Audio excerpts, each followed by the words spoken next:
À vous tous.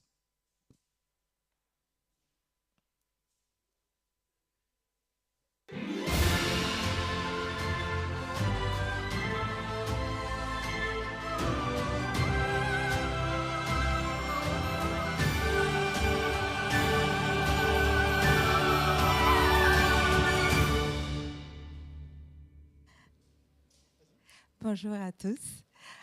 Je suis heureuse de vous accueillir aujourd'hui, ce dernier sabbat, dans notre école du sabbat. Je veux quand même remercier notre Père pour cette année partagée ensemble, pour toutes les bénédictions qu'il nous a données. J'espère qu'on a pu les accueillir et pouvoir profiter de tout ce qu'il nous a donné. Alors, bienvenue à vous que vous êtes sur Internet et qui nous accompagnez tous les sabbats, mais aussi à vous qui nous accompagnez ces sabbats dans notre estrade. Je dois être très honnête, il y a des personnes que je ne connais pas, donc je vais vous demander, s'il vous plaît, si vous pouvez vous présenter. On va commencer par ma gauche.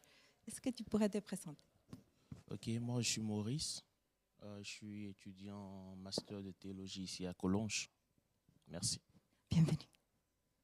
Alors moi c'est Neil, donc je suis originaire de Tahiti, je suis aussi étudiant en théologie. Moi je suis Yvonne, je suis membre de cette église de Collonges. Magali, nouvellement arrivée à Collonges. Et voilà, je viens de la Martinique. Et moi Bernard, donc je suis aussi membre de l'église de Collonges depuis pas mal d'années et heureux de partager ce temps avec vous.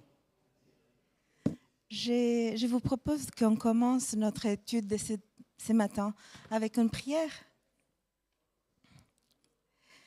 Notre Père, merci Seigneur pour la bénédiction que tu nous as donnée de pouvoir nous réunir librement.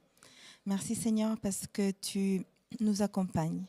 Je t'en prie Seigneur, envoie ton Saint-Esprit pour qu'il puisse nous guider dans l'étude de ta parole. Seigneur, tu nous as laissé cette très bonne nouvelle de cette nouvelle terre, de ce nouveau cieux, qu'on va pouvoir aussi partager par l'éternité avec toi. Seigneur, aide-nous à comprendre et à l'accueillir dans nos cœurs. Je t'en prie, Seigneur, pas parce qu'on le mérite, sinon en ton nom. Amen. Merci beaucoup Yvonne pour cette introduction et merci à vous d'avoir accepté de participer ce matin. Bonjour à vous aussi les internautes. Je vois effectivement Nicole qui nous salue, Germaine, Bovary, Marie-Josée. Bonjour à vous tous et je sais que vous êtes nombreux.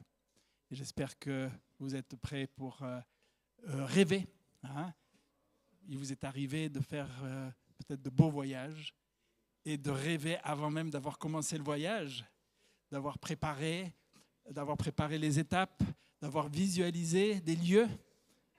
Et puis, après, à un moment donné, le voyage commence vraiment. Et là, ça sera, contrairement à ce que l'on peut faire pour les voyages, ça sera encore mieux que ce que l'on peut même rêver. Alors, ce matin, nous allons ensemble regarder, étudier Apocalypse, le chapitre 21 et le début du chapitre 22. Sur ce thème, donc, toute chose nouvelle. C'est d'ailleurs un extrait d'un verset de ce chapitre-là, toute chose nouvelle. La nouveauté. Juste une petite réflexion ensemble sur la notion de nouveauté. C'est un argument marketing. Des fois, on voit marquer un produit nouveau. Ou alors les politiques également qui vont changer de nom pour leur parti ou même avoir des noms qui évoquent la notion de nouveauté. Je ne vais pas en citer. Pourquoi la notion de nouveauté peut-elle nous attirer? Alors, Neil. Peut-être que la notion de nouveauté, en fait, ce qui nous attire, c'est le changement. C'est-à-dire que souvent, quand on veut quelque chose de nouveau, parce qu'on a quelque chose qui est usé, qui peut-être ne fonctionne pas bien, et on aspire à quelque chose de meilleur. Et donc, on croit que justement, cette nouveauté va apporter ce meilleur qu'on n'a pas actuellement. Ok, nouveauté meilleure. Effectivement. D'autres éléments? Pour moi, nouveauté aussi, c'est quelque chose de propre, de beau, de parfait. Et normalement, quelque chose qui est nouveau, elle fonctionne bien. Elle n'est pas cassée, elle n'a pas de fautes ou des choses comme ça. Donc, je crois que ça, c'est quelque chose qui aussi nous attire, quelque chose qui est parfait, qui est beau, qui est bien, qui marche bien. Ok, quelque chose effectivement qui fonctionne bien, qui est parfait, quelque chose de meilleur. Hein? D'autres éléments, Magali? Dans nouveauté aussi, je vois quelque chose de différent qu'on ne connaît pas. Quelque chose qui peut éveiller notre curiosité, qui peut nous faire nous émerveiller. Oui. Et en fait, je vois aussi l'émerveillement que Dieu a créé en nous, qui a mis en nous, puisque finalement Dieu il est infini. Et on est toujours prêt à apprendre, à voir, à découvrir. Et on le voit chez les enfants, ils sont toujours prêts à faire de nouvelles expériences, en fait. Et c'est ce qui attire dans la nouveauté. Le différent, je ne sais même pas exprimer, mais quelque chose qui va nous sublimer, nous émerveiller et nous transformer peut-être. Donc ça veut dire que tu es prête à découvrir des choses nouvelles. Hein? Tout à fait. Il y a des personnes des fois à qui ça fait un petit peu peur, hein? mais toi, alors, on te sent prête. C'est plutôt la curiosité. Maurice, tu veux nous dire quelque chose par rapport à cela? Oui, mais si je vais ajouter, d'abord lorsqu'on parle de ce qui est ancien, déjà ça fatigue à un moment donné. Ce qui est ancien commence par fatiguer. Donc quand on parle de nouveauté, on espère toujours que ça va venir donner encore du tonus, ça va venir nous donner encore de la joie, ça va venir nous émerveiller encore davantage, quelque chose de différent, quelque chose de beau, quelque chose qui est belle, n'est-ce pas? Donc il y a tellement de choses qu'on peut espérer de la nouveauté. Ok, donc il y a une notion d'espoir liée à la nouveauté. Neil?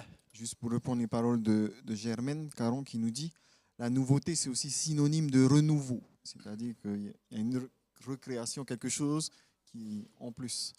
Ou Bovary Bonza qui nous dit nouveauté, c'est le renouvellement sain. Voilà. Ça y est, hein. Ouais, et Albert nous dit c'est de ne pas rester dans la routine aussi. Hein? Voilà, donc on a l'air d'être tous prêts pour voir quelque chose de nouveau. J'invite l'un d'entre vous à lire Apocalypse 21, des versets 1 à 5.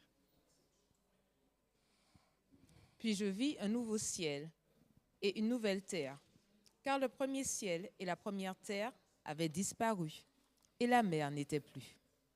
Et moi, Jean, je vis descendre du ciel, d'auprès de Dieu, la ville sainte, la nouvelle Jérusalem, préparée comme une épouse qui s'est parée pour son époux.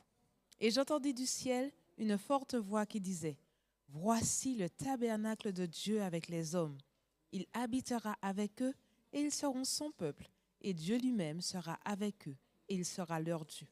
Il essuiera toute larme de leurs yeux et la mort ne sera plus, et il n'y aura plus ni deuil, ni cri, ni douleur, car les premières choses ont disparu. » Et celui qui était assis sur le trône dit, « Voici, je fais toutes choses nouvelles. » Et il dit, « Écris, car ces paroles sont certaines et véritables. » Merci beaucoup Magali. Alors, on va commencer à creuser dans ce passage, mais juste ce chapitre 21 d'Apocalypse, comment il s'intègre avec le reste du livre? Est-ce que vous pourriez un peu le situer? Maurice, tu serais prêt à nous dire un petit peu comment tu vois la place du chapitre 21 par rapport au reste du livre?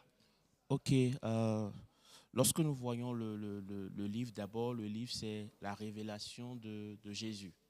La révélation de Jésus, et nous voyons déjà au début que le peuple de Dieu rencontre beaucoup de difficultés, et c'est comme si même le peuple de Dieu est en train de perdre. Et nous voyons déjà au niveau du livre, du chapitre 14, où Dieu annonce la victoire qu'il va donner. Malgré toutes les difficultés, tout ce que vous voyez, il annonce que nous aurons la victoire. Et donc, malgré cela, on voit encore toujours les difficultés qui persistent. Nous voyons des gens qui meurent, tout ça à cause de l'évangile. Maintenant, le chapitre 21, c'est l'espoir qu'on voit réellement là maintenant. Le chapitre 21 vient nous parler de la restauration de toutes choses. Le chapitre 21 vient concrétiser cette victoire dont tu avais parlé, dont tu avais annoncé le chapitre 14. Donc, je vois un peu le chapitre 21 comme genre, la restauration de toutes choses, l'espérance vraiment qu'on attend, elle se trouve dans ce chapitre. Ok, mais merci beaucoup. Effectivement, après, il y a toute la fin du chapitre 22, c'est vraiment la conclusion, c'est surtout pour enfin, le début du chapitre 22, versets 1 à 5, s'intègre aussi avec ce chapitre 21. On voit que c'est une seule unité, mais après, c'est plutôt la conclusion. Ce livre est important, Jésus revient bientôt, et lisez bien ce livre, hein, c'est un petit peu ça. Donc c'est vraiment la phase finale du livre qui est là, hein, un livre de victoire finalement, après des difficultés. Neil. Pour compléter un peu ce qui a été dit, notre passage, en fait, elle fait suite à la leçon qu'on a vue sabbat dernier, c'est-à-dire que c'est la fin du jugement, tout, et là, c'est le moment de la restauration de tout, c'est-à-dire que c'est Apocalypse 20 va conclure tout le jugement qui avait été vu depuis Apocalypse 17. Et finalement, après ce jugement, ben, c'est là que vient la restauration, la nouvelle terre, les nouveaux cieux, et c'est là que Jésus vraiment prend sa place sur le trône avec Dieu. On verra dans les passages. Et c'est ça qui est bien, parce que c'est la fin du jugement, la fin du mal.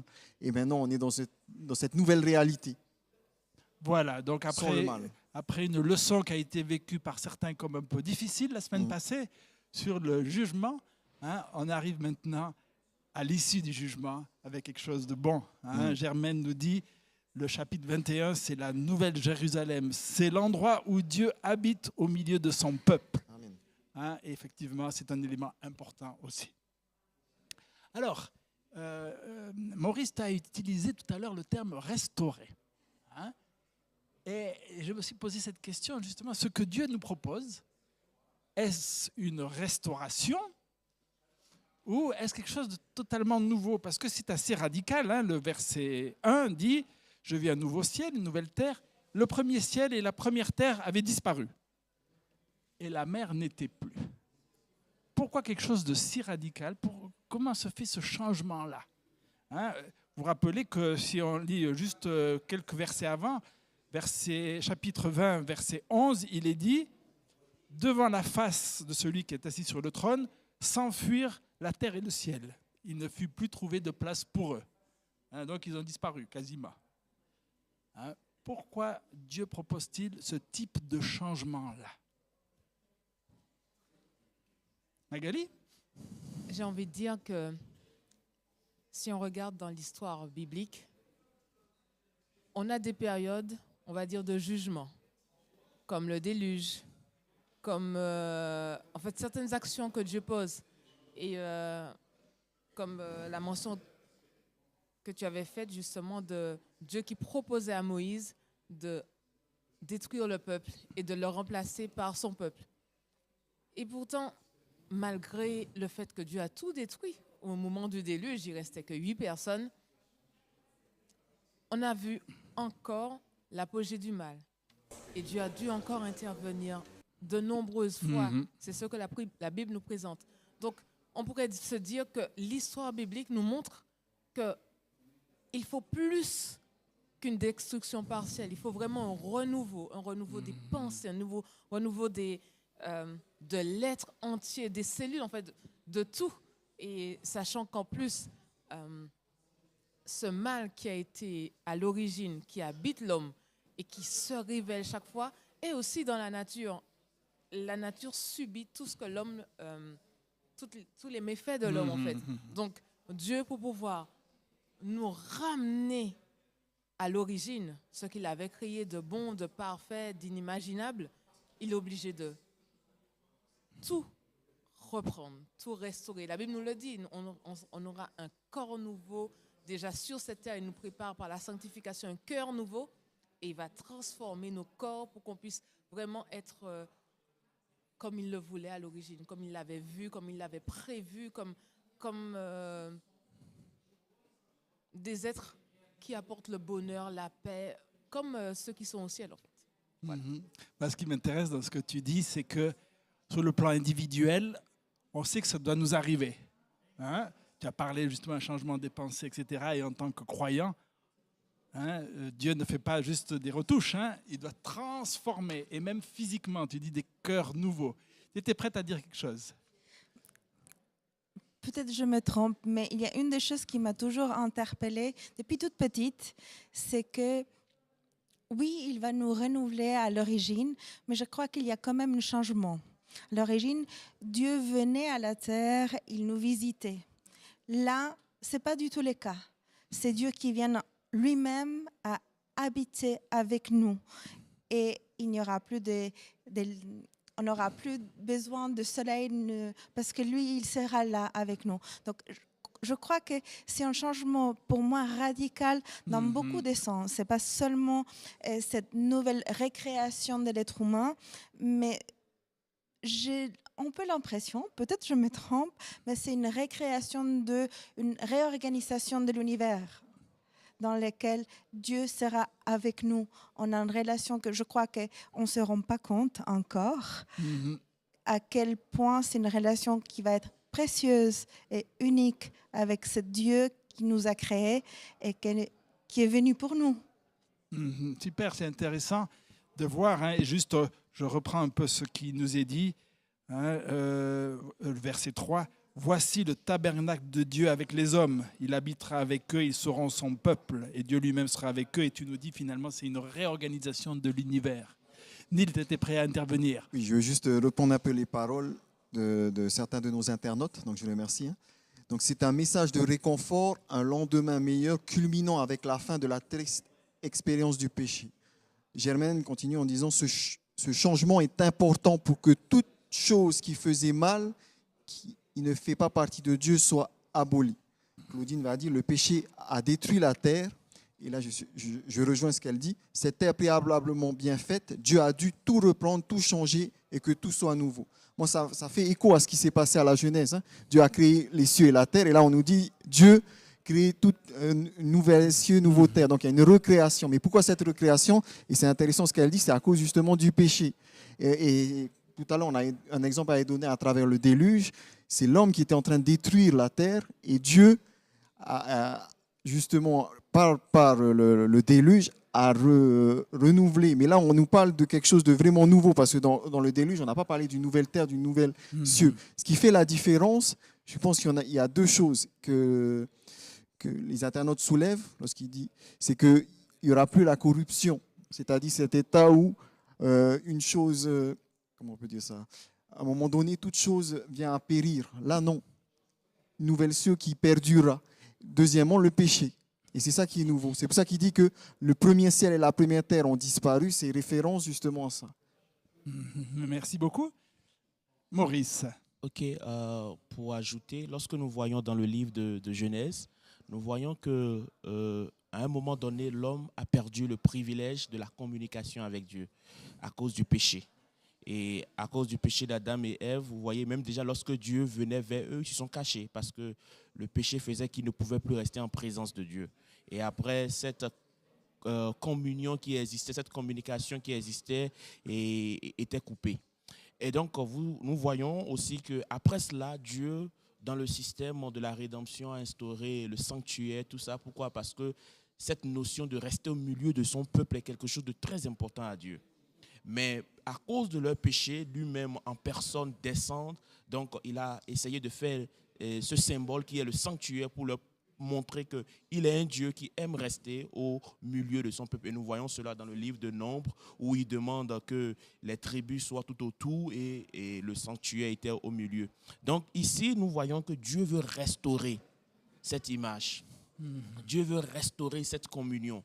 Où le verset 3 dit quoi? Qu'il habitera avec eux et ils seront son peuple. Dieu lui-même sera avec eux. Donc c'est une restauration du monde parfait que Dieu avait créé dès le début, mais qui a eu de changements à cause du péché. Dieu voudrait restaurer toutes ces choses avec de nouveaux changements et je crois que ce serait vraiment très merveilleux.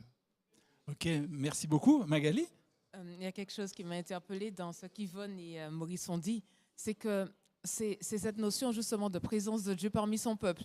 Et cette réorganisation de l'univers qui fait que Dieu va habiter vraiment, il ne va pas nous visiter, comme disait Maurice, il va vraiment habiter parmi nous. Et ça fait penser justement à l'Apocalypse qui nous dit que l'épouse s'est préparée, la nouvelle Jérusalem. Et justement, quand un homme se marie avec une femme, c'est une relation très forte. Ils sont là pour habiter ensemble. Et Dieu nous montre qu'il veut, en même temps, il a donné Jésus comme humain, en fait, pour l'éternité. Et il veut vraiment que que cette relation forte puisse perdurer au point qu'il réorganise son monde pour que nous puissions être avec lui continuellement, en fait, jour et nuit, sans se lasser. Et c'est merveilleux.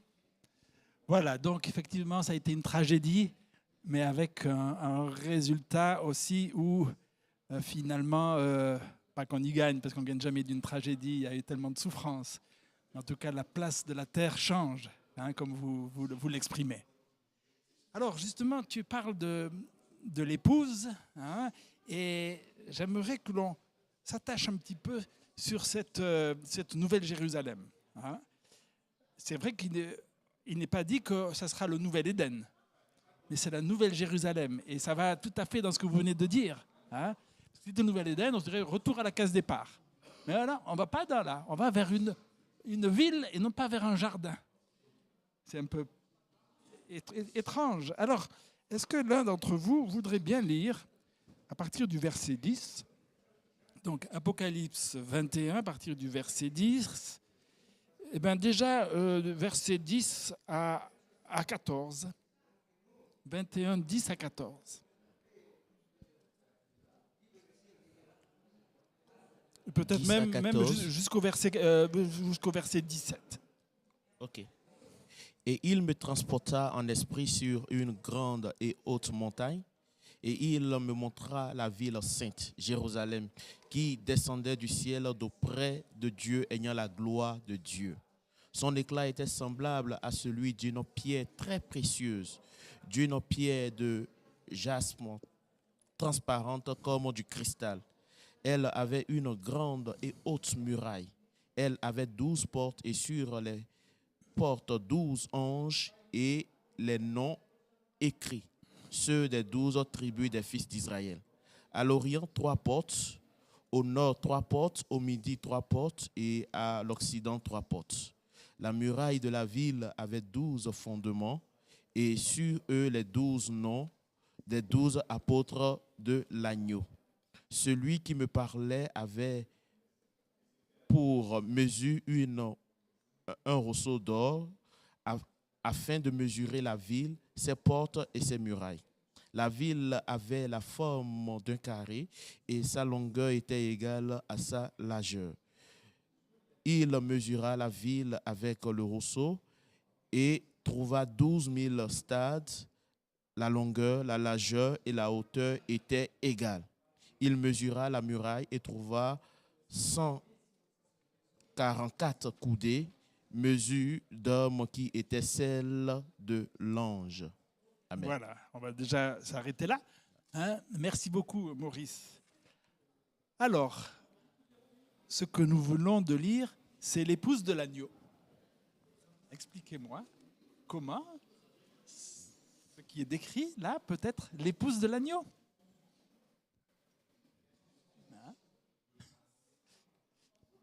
Pourquoi c'est la nouvelle Jérusalem. Pourquoi est-elle appelée l'épouse de l'agneau? Je crois qu'il nous représente nous, parce que si on regarde un tout petit peu, il y a une référence au peuple d'Israël, l'Ancien Testament, et aussi aux 12 apôtres du Nouveau Testament. Donc ça, d'une certaine façon, ça englobe toute l'humanité dans lesquelles il représente le peuple qui a suivi, qui a accepté Dieu et qui est en présence avec lui. Ok, donc derrière la ville, il y a un peuple. Effectivement. Et le mot Jérusalem n'est pas innocent. Qu'est-ce que ça va évoquer?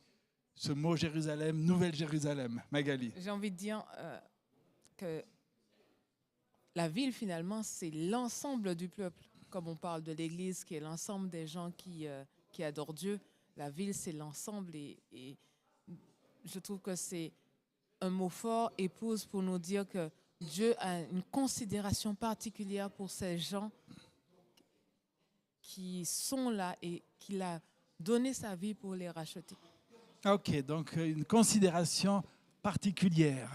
On connaît cette fameuse phrase où l'Église, c'est l'objet suprême de l'attention de Jésus sur terre.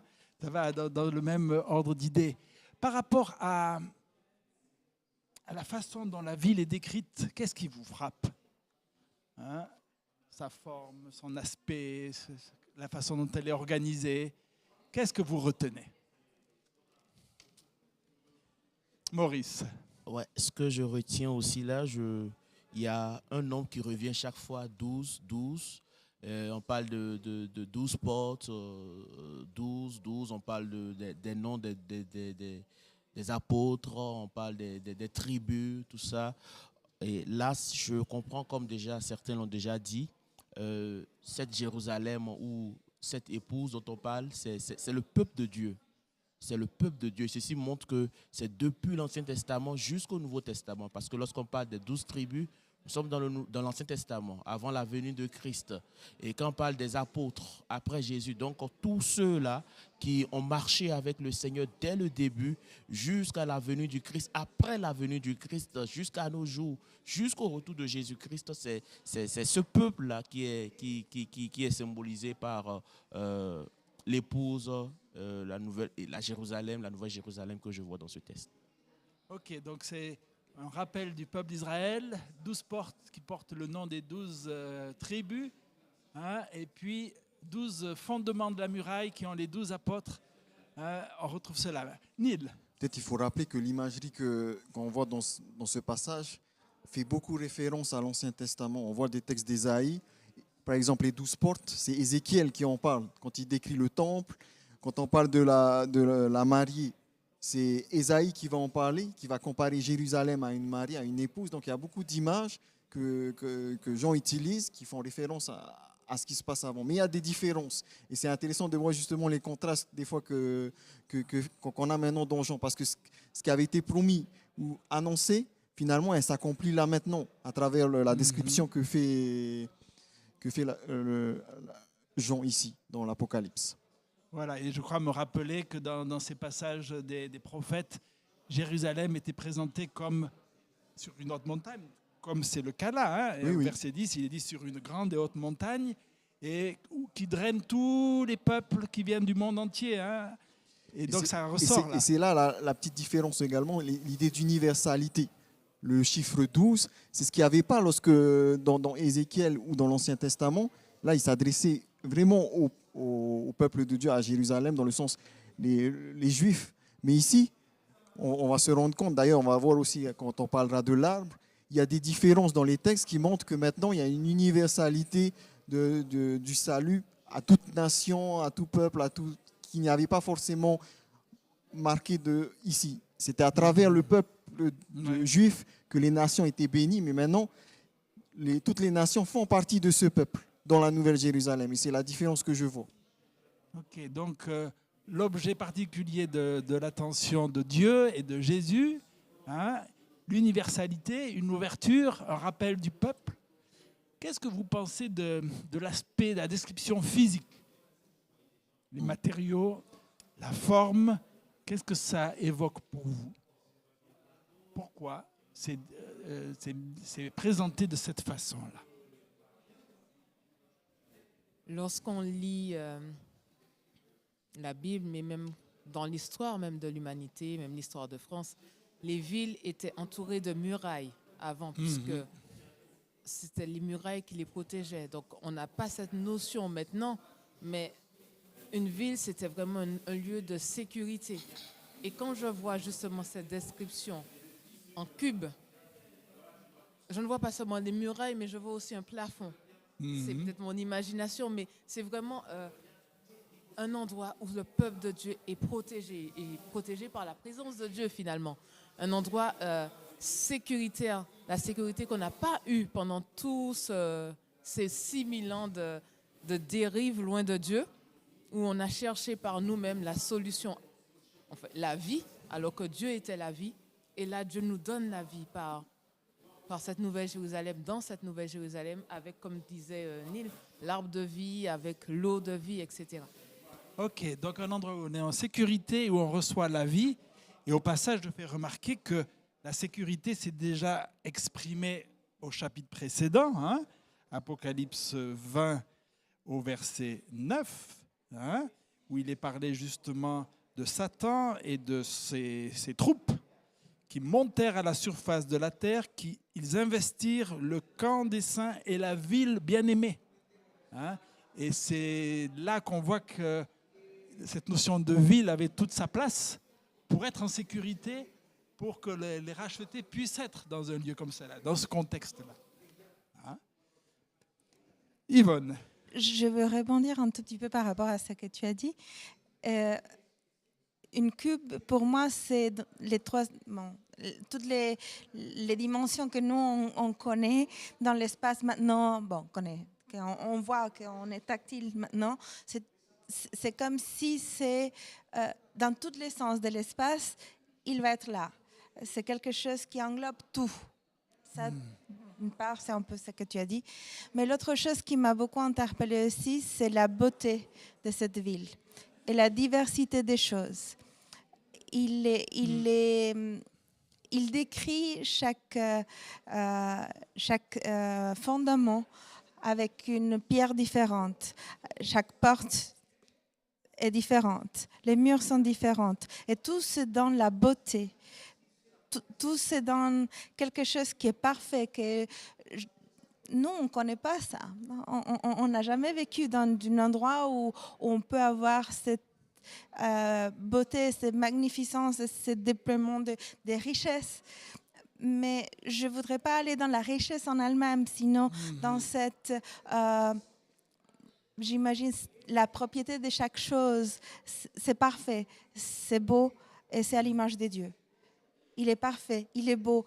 Il considère les diversités des choses et avec cette diversité, il a construit cette ville pour nous. Okay. Donc, là, tu relèves la beauté de ce que Dieu, l'architecte, fait. Hein?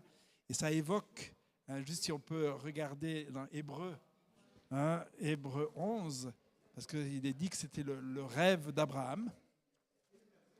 Hein? C'était le rêve d'Abraham qui rêvait de cette ville, oui,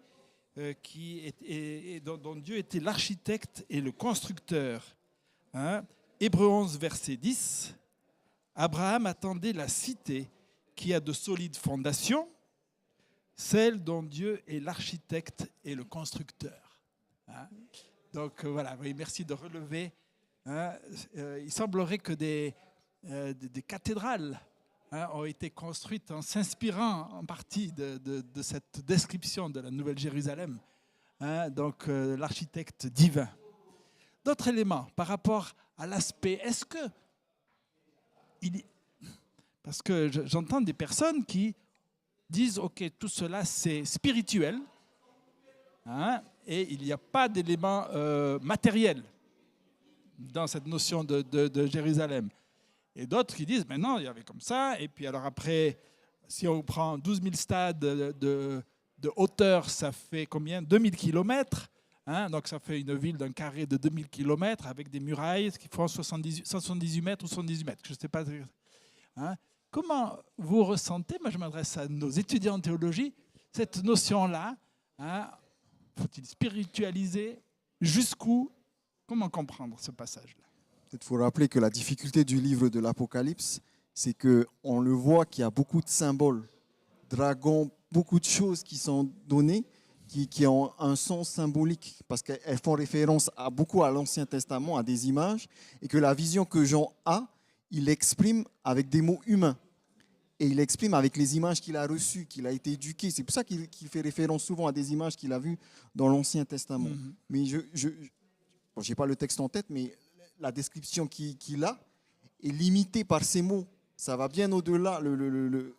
Mais ça nous donne une idée. Et ce qui est important de souligner, il y a deux choses. Il y a une réalité de cela, mais il faut se dire que la réalité est encore plus belle. Premièrement. Deuxièmement, c'est-à-dire qu'il ne faut pas aller trop dans le spiritualiser tout ce qui est dit. Il y a une réalité derrière tout cela, mais cette réalité va au-delà des mots qu'a pu employer Jean ici. Mais dans chaque mot qu'il a employé, des images, elle a un sens, parce que à chaque mot qu'il a utilisé, à chaque image qu'il a utilisée, on peut voir derrière une signification. L'arbre de vie, on repense à ce qui s'est passé dans la Genèse. Les pierres précieuses, on ne les identifie pas tous, mais en tout cas la plupart, à ce que portait le pectoral. Les murailles, comme ça a été dit, symbole de protection. Tout ça, ça a du sens, mais ça a aussi une réalité. Je crois qu'il faut prendre les deux et pas simplement spiritualiser et se dire que finalement, il n'y a pas de concret palpable. Ok, donc toi, tu nous invites à prendre quand même qu'il y a une réalité, on pourrait dire physique, ce qu'on peut dire avec des mots humains, hein, Oui. une réalité physique céleste, hein, que l'on aura de la peine. Hein. J'ai vu un commentaire par rapport à cette leçon où la personne avait calculé le nombre d'étages possibles. Alors, on pouvait monter jusqu'au 200 millième étage. Enfin, je ne sais pas si on va aller jusque-là, mais cette notion qu'il y a quelque chose quand même de réel, hein, c'est à ça que tu nous invites. Je ne sais pas si Maurice, tu aurais quelque chose à dire entre quelque chose de spirituel, quelque chose de physique dans ce passage-là. Ouais, je crois que Neil a quand même brossé ce qui est important.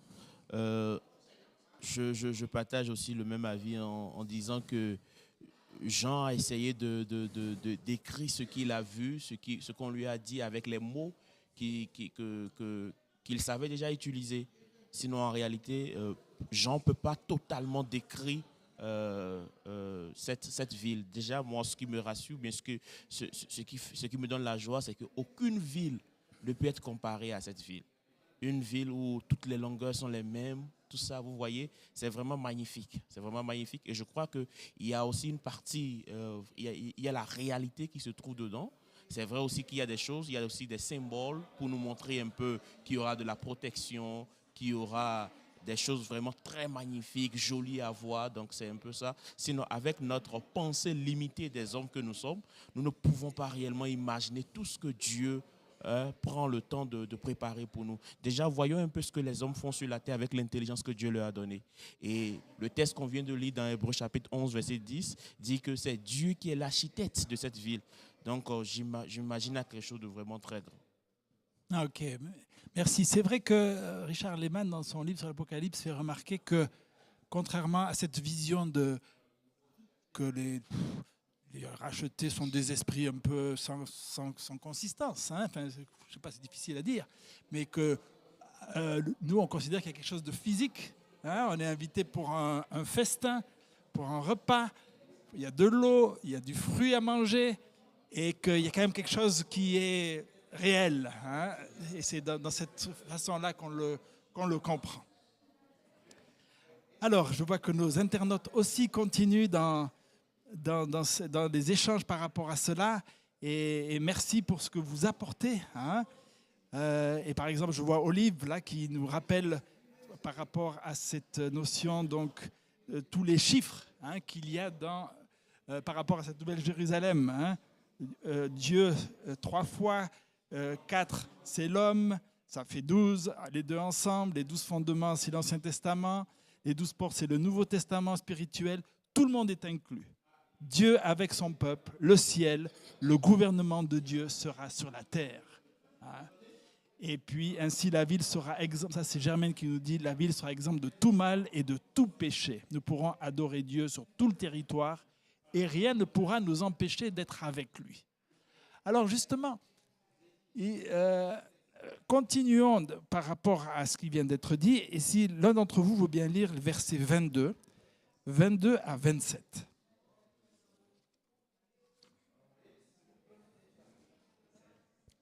Du chapitre 21. 21, 22 à 27.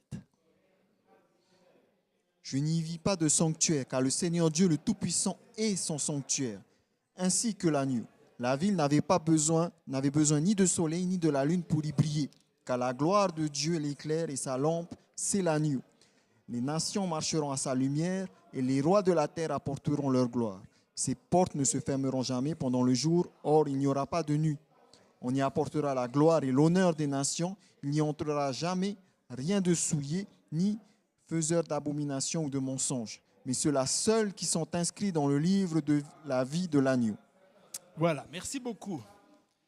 Alors, je n'y vis pas de temple.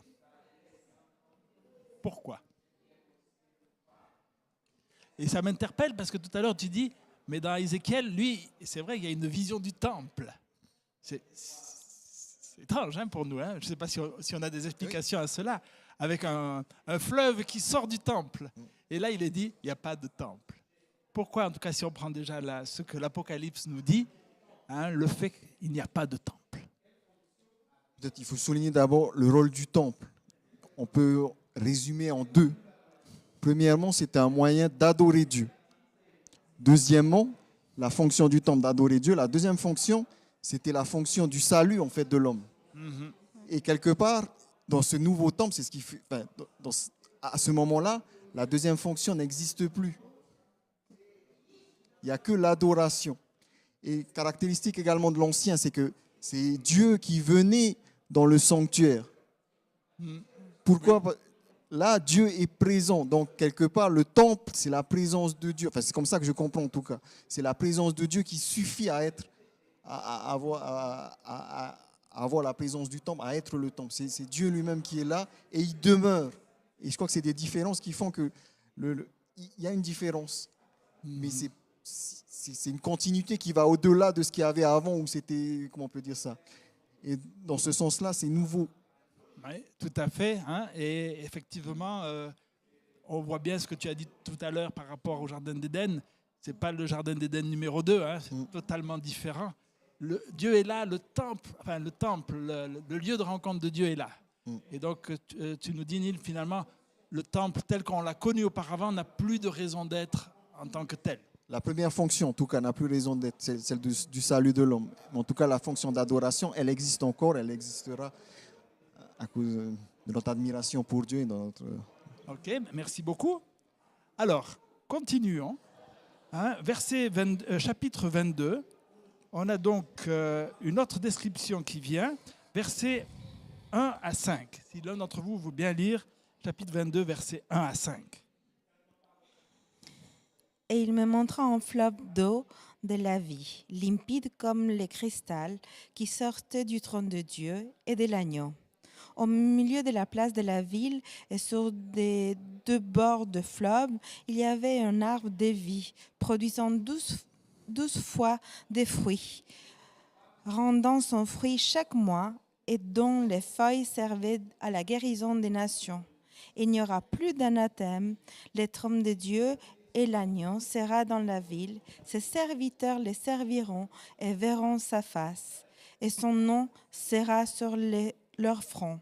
Il n'y aura plus de nuit, il n'y aura besoin ni de lampes ni de lumière, parce que le Seigneur Dieu les éclairera et ils régneront au siècle de siècles. Merci beaucoup. Je remercie les internautes pour vos commentaires. On voit effectivement que Niki nous dit Dieu est notre propre temple. La ville nouvelle n'a pas besoin de temple puisque Dieu y est partout présent. Oui. Justement, par rapport à ça, pendant que Yvonne lisait ce passage, je me suis rendu compte que le trône de Dieu et de l'agneau sont dans la ville, en fait. Et qu'en fait, dans le temple, Dieu était présent, enfin, il y avait son trône.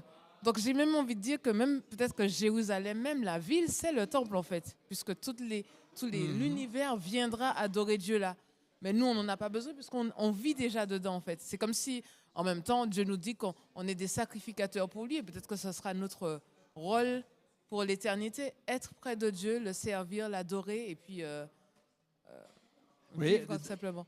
Et donc, effectivement, parce que tout Jérusalem est le temple, par la présence de Dieu, en tout cas est éclairé par Dieu.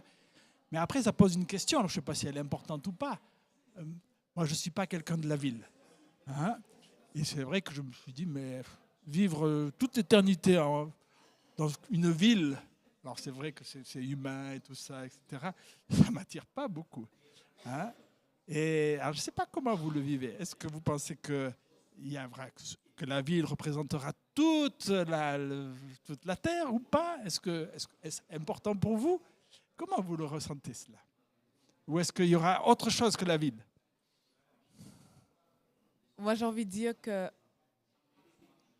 ce qu'on voit maintenant, on a l'univers, 5% qui est connu de l'homme, nous montre que Dieu est infini. Donc j'ai envie de dire qu'il n'a pas envie de se contenter d'une ville. Et au verset, je lis quel verset?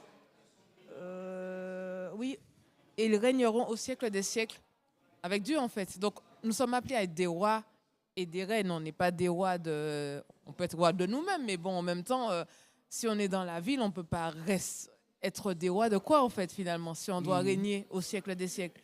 Donc, on a un merveilleux univers à découvrir, des choses à apprendre. Donc, c'est Dieu qui nous a donné justement cette capacité d'apprendre, d'être émerveillé.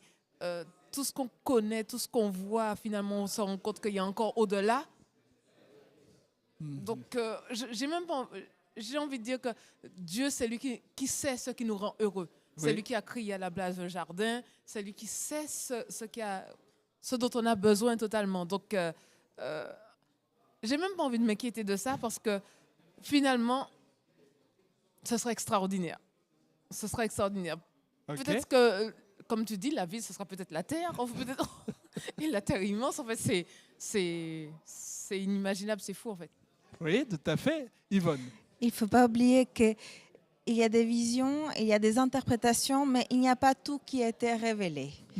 Que, je dirais, ça c'est pour nous donner un avant-goût, pour commencer à nous préparer. Je crois que l'être humain tel qu'il est maintenant, avec les péchés inclus, on ne pourrait pas comprendre vraiment tout ce que cette perfection et cette éternité signifie, parce qu'on est constant dans cette terre qu'on a envie qui s'achève, donc on ne peut pas comprendre tout.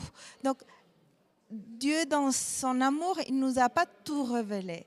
La seule chose qu'il nous assure, et que je crois qu'on est tous, en étant que chrétiens, on est rassurés sur ça, c'est qu'il sait qu'est-ce que c'est mieux pour nous et qu'est-ce qui va nous rendre heureux.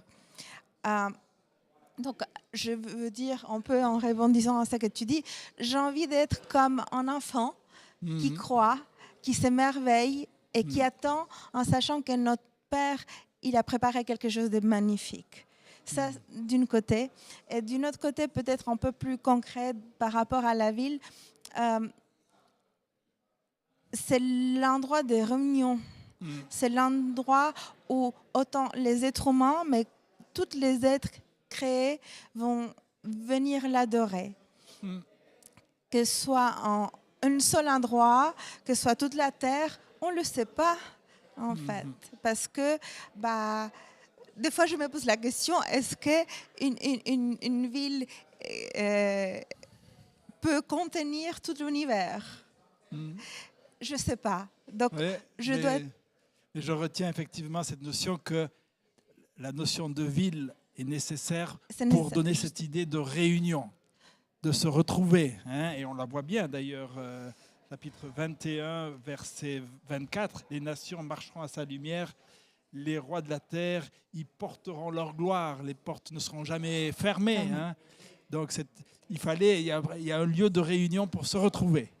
Par contre, oui, ça c'est vrai, il y a quelque chose, désolé, je crois personnellement qu'il y aura quelque chose de physique dans lequel on va se réunir. Oui, tout à fait, vous vous retrouvez par rapport à cela, hein? Alors c'est vrai que lorsqu'on prend le dernier chapitre du livre La tragédie des siècles, comme je l'ai compris, il y a eu plusieurs éléments par rapport à la ville. La notion que la ville, la Nouvelle Jérusalem, descend sur terre lorsque, comme on le voit dans le chapitre 20, hein, où effectivement il y a les rachetés qui sont protégés, comme tu l'as dit Magali. Ensuite, il y a le jugement, il y a la purification de la terre.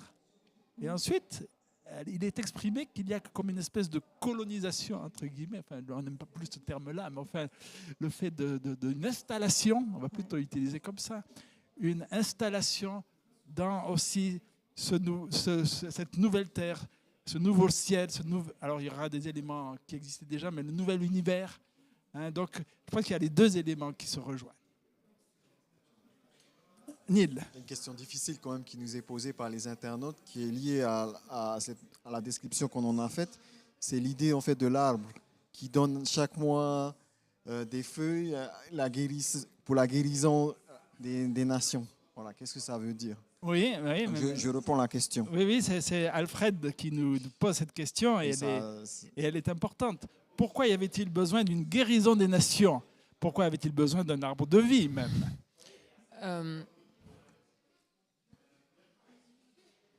Dans la tragédie des siècles, Ellen White nous dit que lorsque Jésus va revenir, les êtres humains seront transformés, ceux qui vont ressusciter seront ressuscités, auront un corps nouveau, mais à la stature qu'ils avaient. Si bien que Adam, qui était celui que Dieu a créé, n'aura pas la même stature que nous. Et pourtant, on va grandir jusqu'à retrouver cette stature que Dieu avait mise au départ, jusqu'à la stature du Fils de Dieu finalement. Donc, c'est dans ce sens que je vois guérison.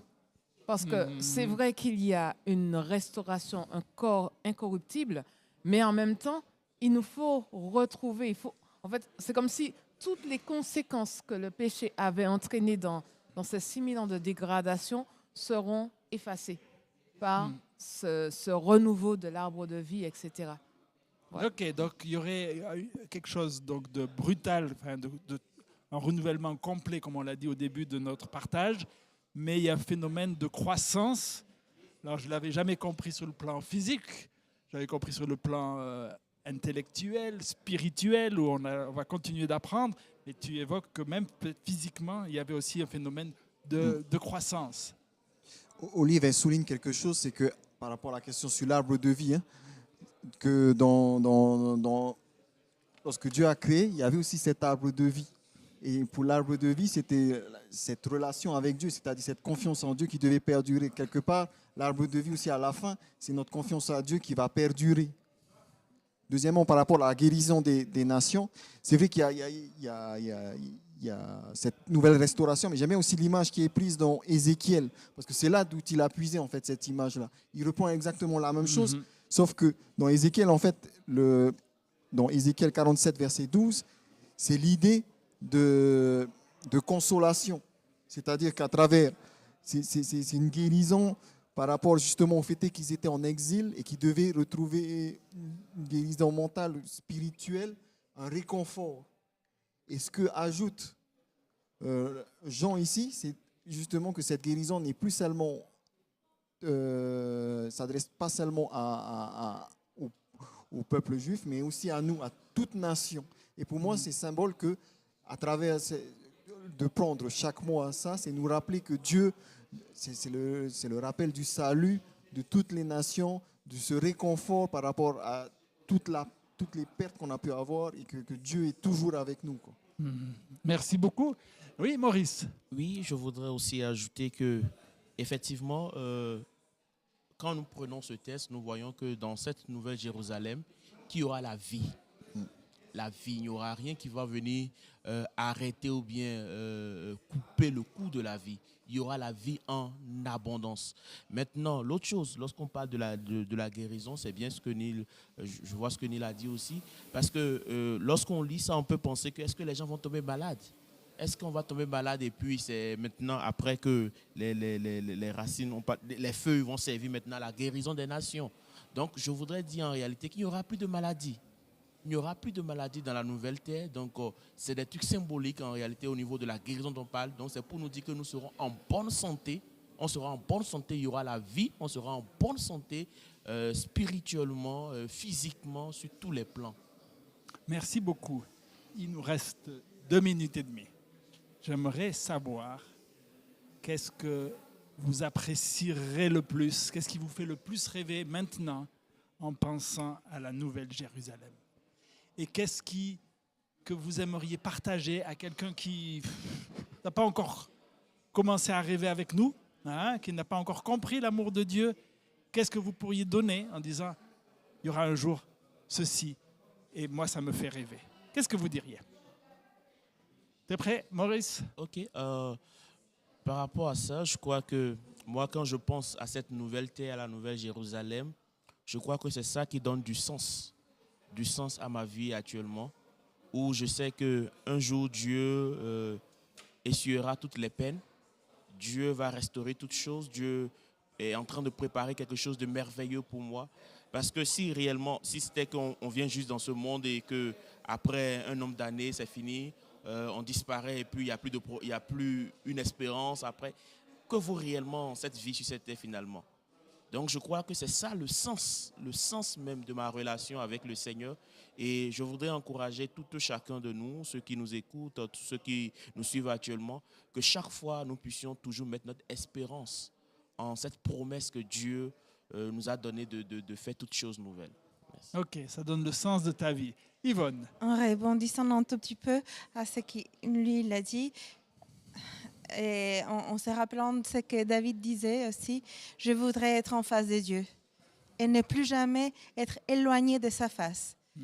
Et je crois que quand j'étais enfant, je m'imaginais en étant dans une colline en train d'écouter Dieu à ses pieds. Je crois que c'est une image qui a perduré même dans ma vie adulte, c'est de pouvoir être vraiment en face de Dieu avec la signification que ça veut dire pour nous comme chrétiens, pour l'éternité. Ok, être en présence et même voir Dieu. Hein, c'est dans le chapitre 22, on voit voir Dieu face à face. Magali. Pour moi, c'est la présence de Dieu qui vraiment me fascine. C'est pas la description du ciel ou de la Nouvelle Jérusalem parce que j'arrive pas à imaginer, mais c'est cette présence de Dieu. Pourquoi? Parce qu'en fait, dès ici-bas, j'apprécie ça.